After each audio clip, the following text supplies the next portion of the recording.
Hello everyone, welcome back to my YouTube channel. आज की video के लिए हमने टॉपिक लिया है रिलेशन एंड फंक्शंस, जिसमें हम आपको फंक्शंस के बारे में बताएंगे पहले, फिर रिलेशन क्या होता है उसके बारे में बताएंगे। कुछ एग्जांपल के थ्रू हम कोशिश करेंगे कि आपको अच्छे से समझ आ जाए। सो स्टार्ट करते हैं। देखिए फंक्शन में क्या है, y is equal to f of x.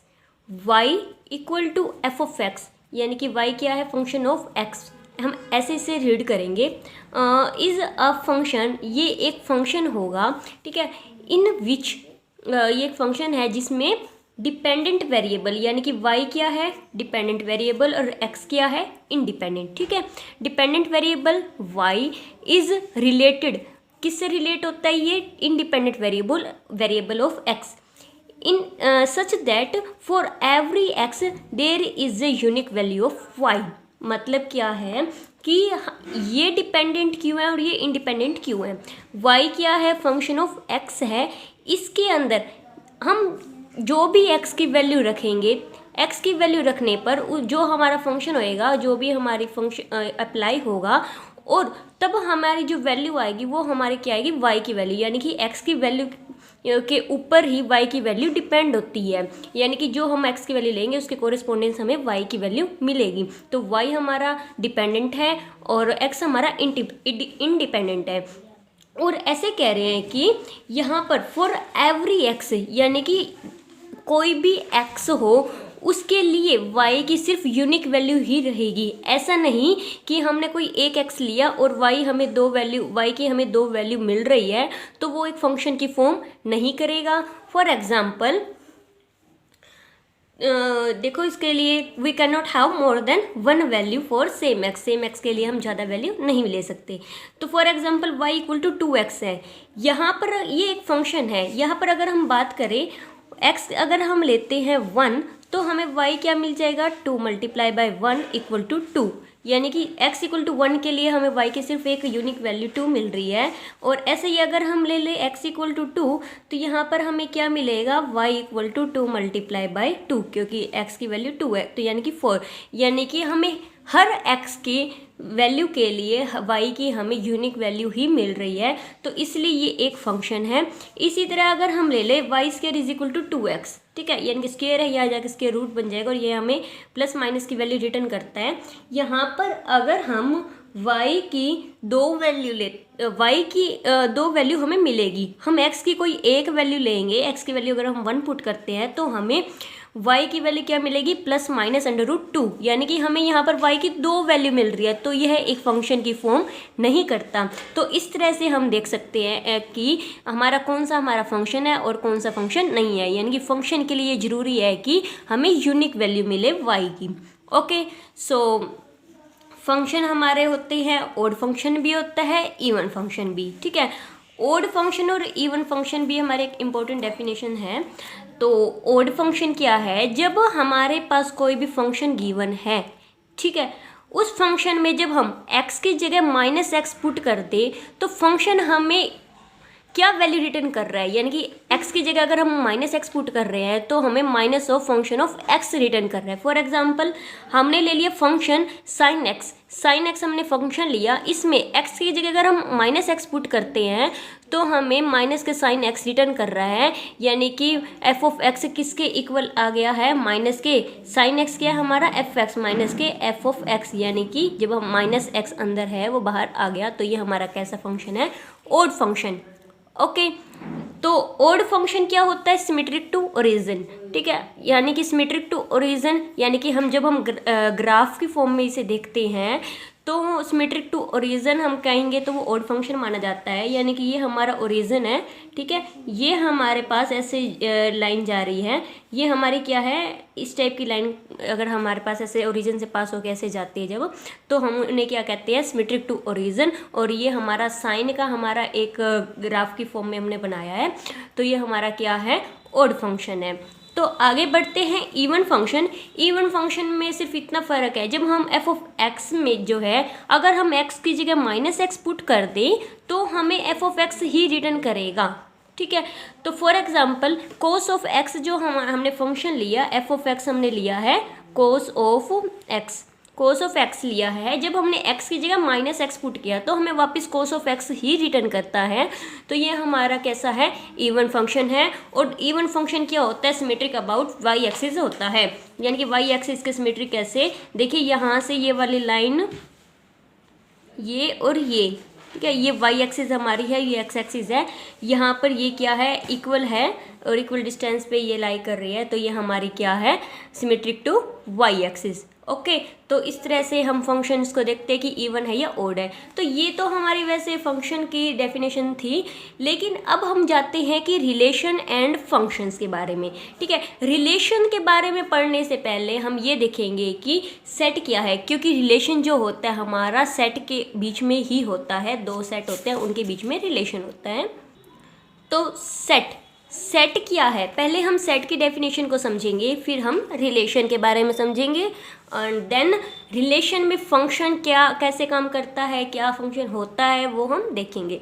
तो देखिए, a set is a collection. Set क्या है, कलेक्शन है, यानी कि हमने कुछ कलेक्शन लिया है, किसके लिए कलेक्शन, ऑफ डिस्टिंक्ट और वेल डिफाइंड मेंबर और एलिमेंट, यानी कि हमारे पास जितने भी ऑब्जेक्ट्स या एलिमेंट होंगे वो सारे के सारे अलग अलग होंगे और अच्छे से ऑर्गेनाइज्ड होंगे, ऐसे यानी कि अच्छे से डिफाइंड होंगे। फॉर एग्जांपल हमने लिया अल्फ़ाबेट का, हमने एक सेट ले लिया, okay, set of alphabet letters, इसके अंदर ए बी सी से लेके वाई जेड तक हमारे सभी के सभी एलिमेंट अलग अलग है, डिस्टिंक्ट है, एंड कोई भी इसमें रिपीट नहीं हो रहा। और दूसरी बात इसमें क्या है, ये अच्छे से यानी कि इनको डिफाइन भी किया गया है कि ये अल्फ़ाबेट्स लेटर है। और इसके बारे में एक है कि हम सेट को कर्ली ब्रेसिस से डिफाइन करते हैं, ठीक है, इनकी कर्ली ब्रेसिस में हम सेट को हमेशा डिफाइन कर रहे हैं, उसमें इसके अंदर कोई भी हमारा एलिमेंट रिपीट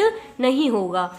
सो अब देखते हैं हम रिलेशन। ठीक है, रिलेशन हमारा दो सेट के बीच में डिफाइन होता है। तो रिलेशन की डेफिनेशन हमें क्या कहती है, a relation is any set. Relation क्या है, कोई एक सेट है। पहली बात, जो हमारा रिलेशन होगा वो एक सेट की फॉर्म में होगा, यानी कि हमारा कर्ली ब्रेसेस से स्टार्ट होगा। ऑफ ऑर्डर्ड पेयर, सेट किसका है, ऑर्डर्ड पेयर है, यानी कि जो रिलेशन के जो भी एलिमेंट्स होंगे वो हमारे ऑर्डर्ड पेयर के होंगे। ऑर्डर्ड पेयर कैसे है, मतलब हमारे टू टप्पल के, यानी कि एक्स वाई की फॉर्म में होंगे। ओके, ऑर्डर पेयर नंबर, यानी कि इसमें एक्स वाई होंगे और एक्स हमारा डोमेन से और वाई हमारा कोडोमेन से बिलोंग करेगा। सो देखो ये रिलेशन है, हमने कह दिया कि ये रिलेशन हमारा आर है। इस आर के अंदर देखो हमने एक सेट ले लिया, तो इसलिए हमने कर्ली ब्रेसेस से सेट की डिफाइन किया।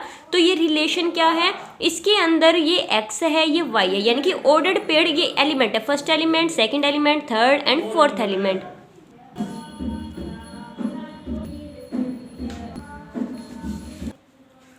सो अब देखते हैं हम कि कैसे चेक करेंगे कि रिलेशन एक फंक्शन है या नहीं, यानी कि how to check whether a relation is a function और नॉट।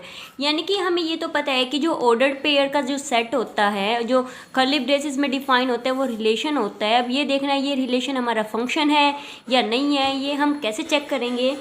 तो इसके अंदर क्या है, इफ़ ऑल द इनपुट्स मतलब जो हमारी एक्स की वैल्यूज़ हैं, ठीक है, इनपुट्स वैल्यू क्या है, जो हमारी एक्स की वैल्यू है। एक्स कौन सा है, जो फर्स्ट एलिमेंट है, ठीक है, ये हमारा एक्स होता है, जो सेकंड एलिमेंट है वो वाई होता है। तो जो ये वैल्यूज़ है आर डिफरेंट, अगर सारी वैल्यू जो एक्स की है वो डिफरेंट है, then the relation become a function, तो हमारा फंक्शन है। अब क्या है कि if all the values are repeated, sorry all नहीं, some values, okay, if the values are repeated, अगर यानी कि एक्स की कुछ वैल्यू हमारे रिपीट हो रही है तो क्या होगा, then the relation is not a function, तो रिलेशन हमारा फंक्शन की फॉर्म नहीं करेगा। तो देखिए एग्जांपल है कुछ मेरे पास, मान लो हमने बी कोई रिलेशन लिया है, बी हमारे रिलेशन में क्या होंगे, सभी के सभी एलिमेंट ऑर्डर पेयर में होंगे, पता है आपको।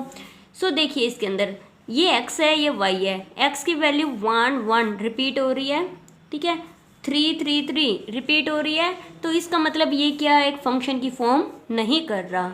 ओके, सो नेक्स्ट है हमारे पास, अब मैंने अनदर एग्जांपल लिया है 1 2, यानी कि देखो पहले हम x के ऊपर ज़्यादा फोकस करेंगे।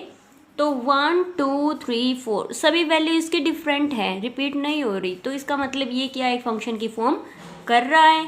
नेक्स्ट हम अगर देखते हैं इस सेट को, सॉरी इस रिलेशन को, इसके अंदर क्या है 1 6 2 5, यहाँ 1 ये 1 दो बार हमारा रिपीट हो चुका है, तो मतलब क्या है कि ये हमारी एक फंक्शन की फॉर्म नहीं कर रहा। तो हमने देखा कि कैसे रिलेशन क्या है और रिलेशन फंक्शन की फॉर्म करता है, तो हमने अभी इसको समझा। अब हम ये देखते हैं कि जो हमारा रिलेशन है, जो हमारा फंक्शन है, उसके अंदर डोमेन क्या होती है, रेंज क्या होती है एंड कोडोमेन क्या होती है। तो देखिए ये मैंने एक रिलेशन को डिफाइन किया है फिगर की फॉर्म में। इसके अंदर क्या है, ये जो है सभी की सभी x की वैल्यू है, ठीक है, और जो ये मैप कर रही है, ये जो हमें वैल्यू रिटर्न कर रही है वो सब y की वैल्यू है। और y की वैल्यू हमें कब मिलती है, जब हम x के ऊपर फंक्शन अप्लाई करते हैं। ओके, ये फंक्शन हमने अप्लाई किया x एलिमेंट 1 के ऊपर, जब हमने फंक्शन एलिमेंट अप्लाई किया तो हमें 2 रिटर्न कर रहा है, और जब हमने 2 के ऊपर फंक्शन अप्लाई किया तो भी 2, 3 पर अप्लाई किया तो 3 एंड 4 को अप्लाई किया तो भी 3। ओके, तो यानी कि ये हमारे पास रिलेशन को हमने फिगर की फॉर्म में ऐसे डिफाइन किया है। तो देखिए इसके अंदर x की जितनी भी वैल्यूज़ हैं सभी वैल्यू हमारी क्या फॉर्म करती हैं, डोमेन की, एंड y की हमारी जितनी भी वैल्यू हैं सभी की सभी वैल्यू क्या फॉर्म करती है, कोडोमेन।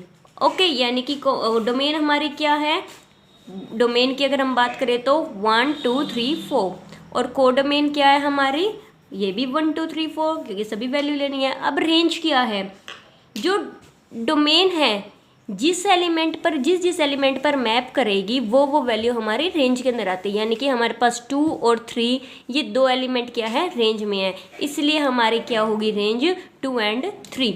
अब अगर हम इसे रिलेशन की फॉर्म में ऐसे अगर हम लिखें